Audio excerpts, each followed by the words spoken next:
Good morning and thank you for attending.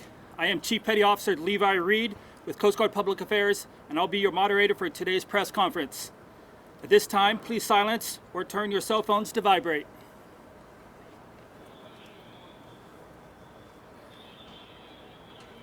The Coast Guard Cutter Kimball crew will be offloading nearly 19,000 pounds of cocaine. The offload is a result of 6 separate suspected drug smuggling vessel interdictions or events off the coast of Mexico and Central and South America during the months of February through April 2025. In a moment, Rear Admiral Higgel, Acting Deputy Commander, Coast Guard Pacific Area, and Captain Robert Kinsey, Commanding Officer, U.S. Coast Guard Cutter Kimball, will each give brief remarks. Special guests in attendance today are Captain Jason Hagan, District 11 Chief of Enforcement,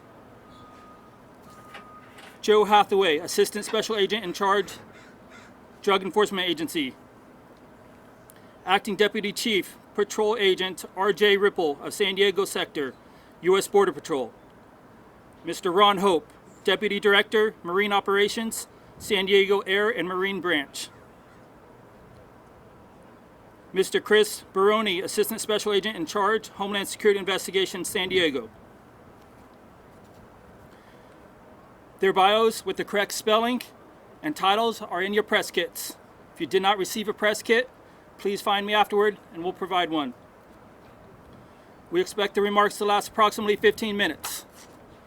There will be opportunities for one-on-one interviews after the press conference. There will also be an opportunity to shoot B-roll of the offload. We ask that you do not shoot the faces of any of the special agents walking around.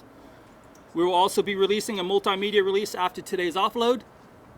If there is additional information that you need, please contact the District 11 Public Affairs Office. At this time, I'd like to introduce Rear Admiral Joanna Higgel, Acting Deputy Commander, Coast Guard Pacific Area.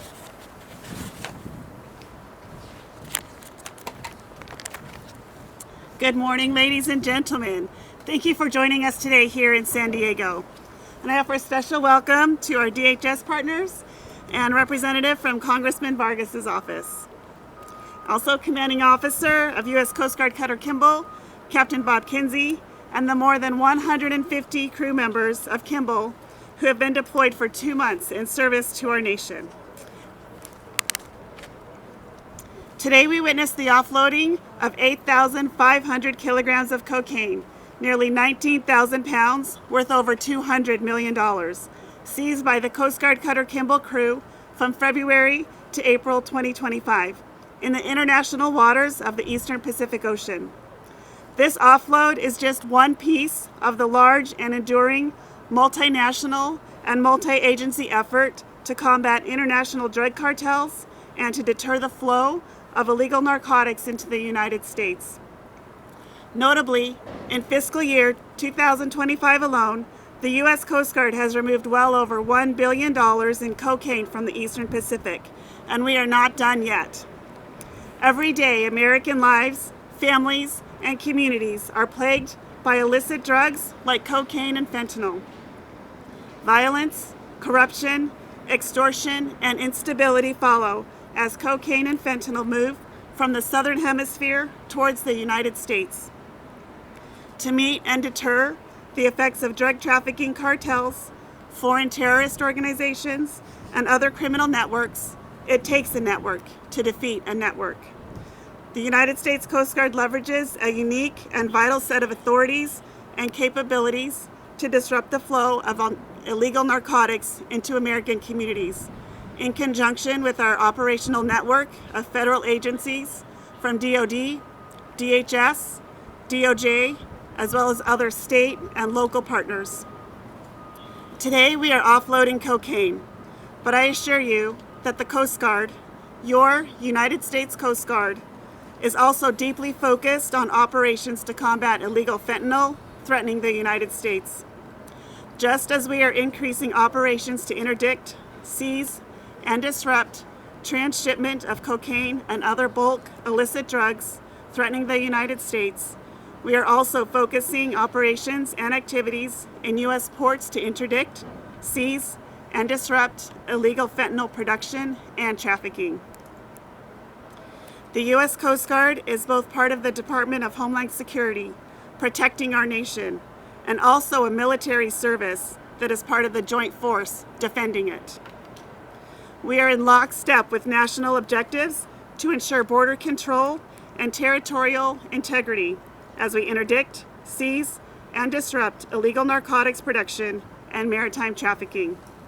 Today's offload showcases that U.S. Coast Guard operations, our missions for more than 234 years, remain vital to the American people. We live by a simple ethos. We protect, we defend, we save those who work and live on the sea. We protect the sea and its resources, and we enforce the maritime rule of law. The U.S. Coast Guard is in greater demand today than ever before due to our amazing Coast Guard men and women. We are the world's greatest Coast Guard. Thank you. God bless America, and Semper Paratus.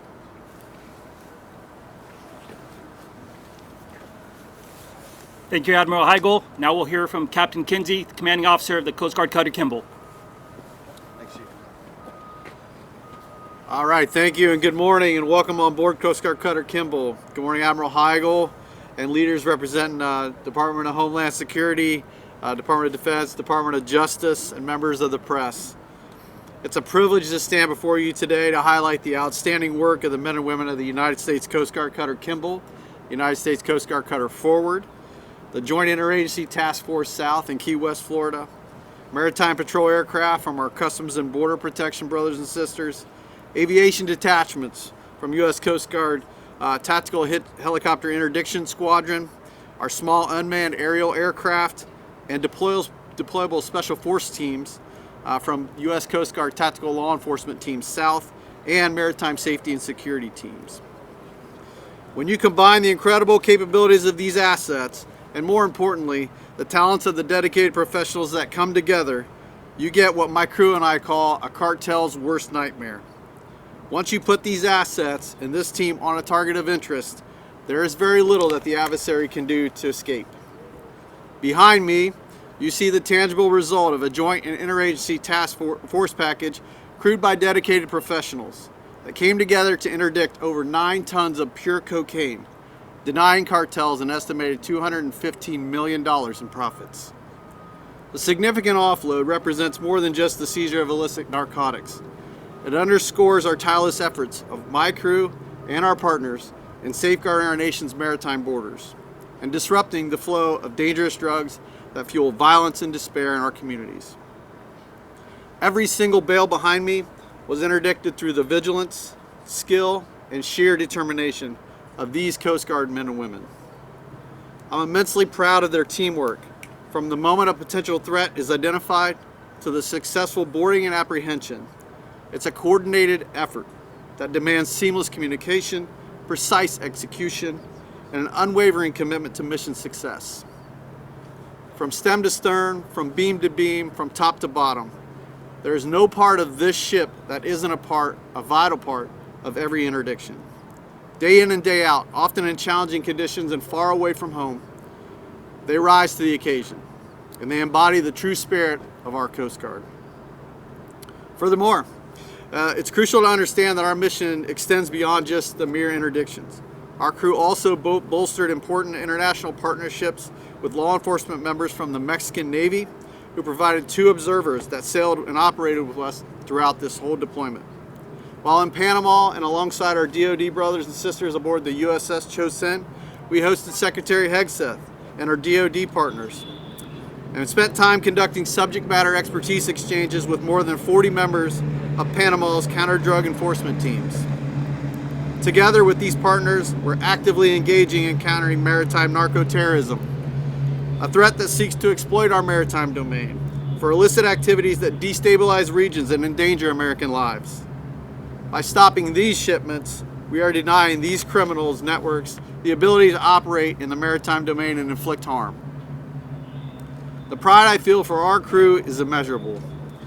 Their professionalism, resilience, and dedication to serving our nation at sea is truly inspiring. They are mothers, fathers, sons, and daughters who have answered the call to defend the nation as part of a joint fighting force at the pointy end of the spear that protects our shores and saves American lives.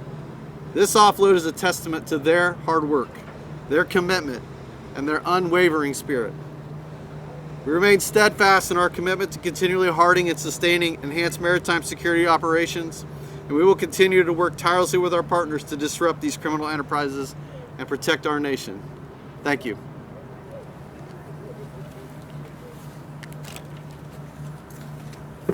Thank you, Captain Kinsey. At this time, we'll open it up to questions from the media. Please raise your hand and I'll call you on you. Yes, sir. How does this compare to other drug seizures this year, as far as numbers or people? How does this seizure compare to other ones in the year? Okay. Captain Higgel? Yeah. So Kimball alone. I got a loud voice, anyways. Hey, so Kimball alone, this bus that they had, that was 10% of what we've done so far this fiscal year. So I mean, it's not the biggest that we've seen, but it certainly puts a dent in the TCO's network for sure. So yeah, we're real proud of them, and we look forward to getting Kimball back in the fight for the next time. Any other questions? Do you notice any new trends when it comes to drug smuggling? So as far as Trends? modes of transportation?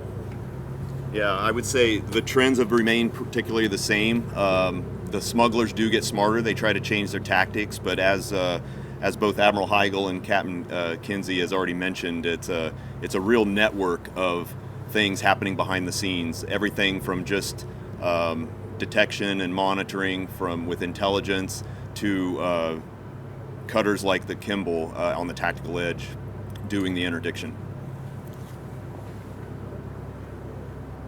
Do you know or can you disclose if these drugs belong to a specific cartel? Just have the list for you. I think we try to keep it broad and say it's the transnational criminal organizations, but yeah, the cartels. Which specific cartels I cannot disclose. No. So, from my report, there's a video that you guys released. Is that video of this seizure or is it particular to this one? Yeah, the videos we released with the media advisory, they are of the one of the interdictions, one of 6. So I think it was March 6th is the one we were talking about. So yeah, one of 6. Can you speak on the collaboration with the Mexican government on this specifically? Yeah. So we work very closely with all the partner nations, but specifically with Mexico, we've got a very good relationship with them. We share as much information as we can back and forth. The cutter Kimball did have 2 observers, we call them, on board, which helps kind of bridge the communication gap between their headquarters and ours.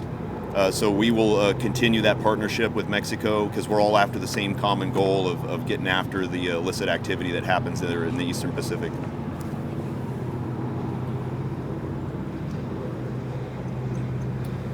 Any other questions?